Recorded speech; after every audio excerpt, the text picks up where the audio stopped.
Hello, welcome to the Dawn Brooks Show.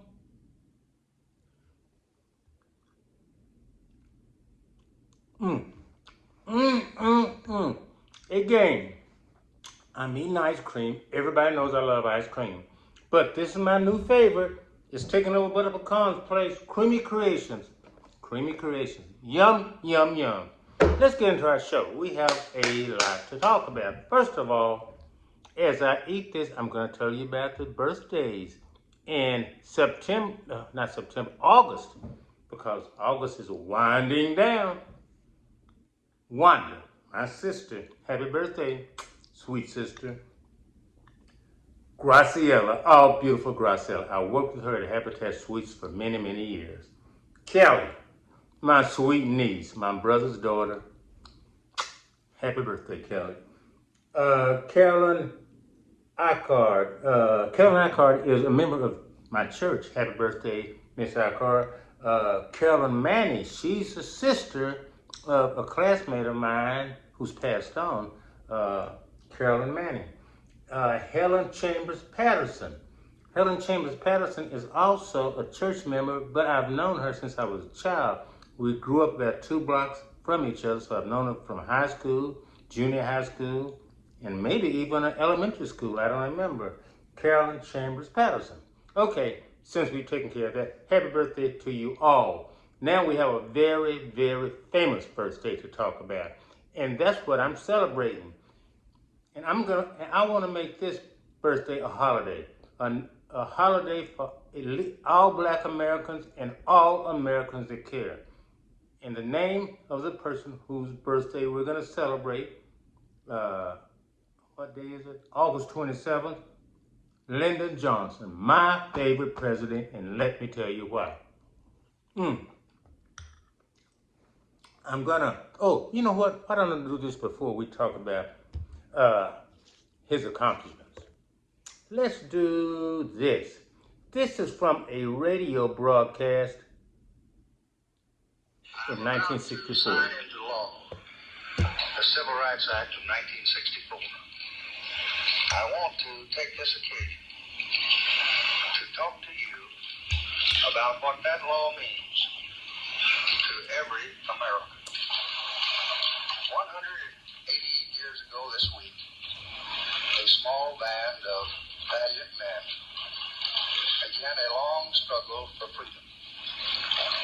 They pledged their lives, their fortunes, and their sacred honor, not only to found a nation, but to forge an ideal of freedom, not only for political independence, but for personal liberty, not only to eliminate foreign rule, but to establish the rule of justice in the affairs of men. That struggle was a turning point in our history. Today, in far corners of distant continents, the ideals of those American patriots still shape the struggles of men who hunger for freedom. This is a proud triumph. Yet those who founded our country knew that freedom would be secure only if each generation fought to renew and enlarge its meaning. From the Minutemen at Concord to the soldiers in Vietnam, each generation has been equal to that trust.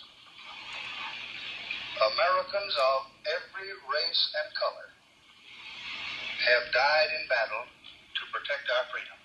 Every race. Americans of every race and color have worked to build a nation of widening opportunities.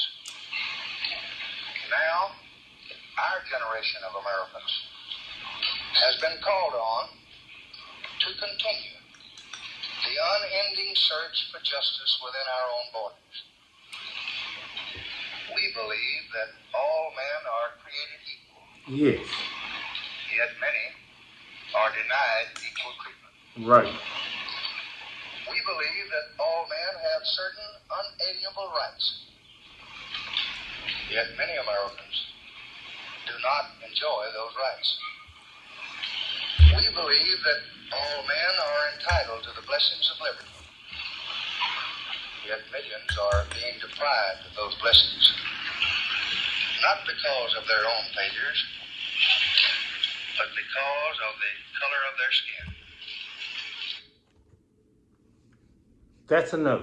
Well, it goes on for a few more minutes, but we don't have that much time. I hope you listen to that. That was a radio broadcast of Lyndon Johnson signing the Civil Rights Act of 1964. We cannot let people tear that down. We cannot let that be destroyed. Where would we be as a people if Lyndon Johnson did not sign that law? Let me tell you, for you who don't know, before we talk about the Civil Rights Act of 1964, let me tell you about some of his other accomplishments that is significant to minorities in this country. The Voting Rights Act of 1965, which was signed after the Civil Rights Act of 1964, it outlawed discrimination as far as voting is concerned. Before this law, they played all kind of tricks. You know, they're still doing it today, keeping minorities and black people from voting. A lot of you remember the poll tax. Well, they were doing things like this. They were having literacy tests to make sure you had enough sense to vote. And that was only for minorities. And every black person, every elderly person should be thankful for the Medicare and Medicaid Act initiated by Lyndon Johnson. What did old folks do before Medicare? Well, I'm going to tell you what they did. They sometimes spent their life savings. The government wasn't going to help them. There was no Medicare and Medicaid. Other family members, they reached after those people. But where would we be without Medicare and Medicaid? Do not let them take that away from us. The Economic Opportunity Act of 1964 was a forerunner of the Civil Rights Act. It was an anti-poverty program that provided access to health, nutritional assistance, and educational support. So let's not take these things for granted.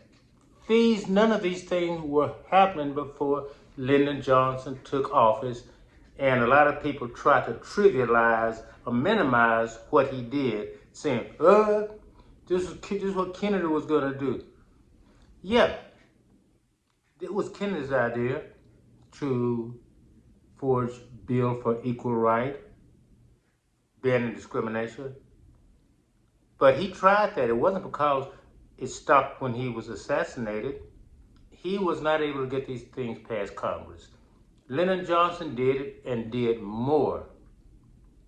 And it's something else, it's just a sideline. They try to say that, well, Lyndon Johnson was trying to make up for being a Southern white man who was a segregationist. No! Lyndon Johnson grew up not rich at all. One of his first jobs was working with Mexican youth in a little town, Cholula, I think. He saw poverty. He didn't like it. You don't have to be black to be able to relate to the problems of black people.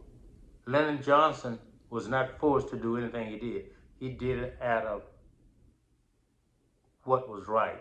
Okay, now, the last thing, the Civil Rights Act of 1964. It outlawed discrimination based on race, color, religion, sex, orientation, and it ensured what we've already talked about, the voting rights for minorities. Very significant. Where would we be if it wasn't for the Civil Rights Act of 1964, signed into law by Lyndon Johnson. His vision became known as the Great Society. And I'm serious, we should have a holiday. We don't have to wait for the government. I think all blacks, minorities, poor people should pay homage to him and his signing of the Civil Rights Bill by our own holiday. I really believe that the Civil Rights Bill passed by Lyndon Johnson was the most important piece of legislation since Abraham Lincoln passed the Emancipation Proclamation Bill. I really believe that, and you should too. Read more about it. Lyndon Johnson was a great president. More than that, he was a fair, great man. Justice for all. And what he did was not popular. It was very unpopular. So you can't say he's looking at which way the political winds are blowing. No. What he did was very unpopular. And we need to pay homage to him, as I said. I'm all about having a national holiday. Well, it won't be national because the government has been involved. Let's just do it. See y'all later.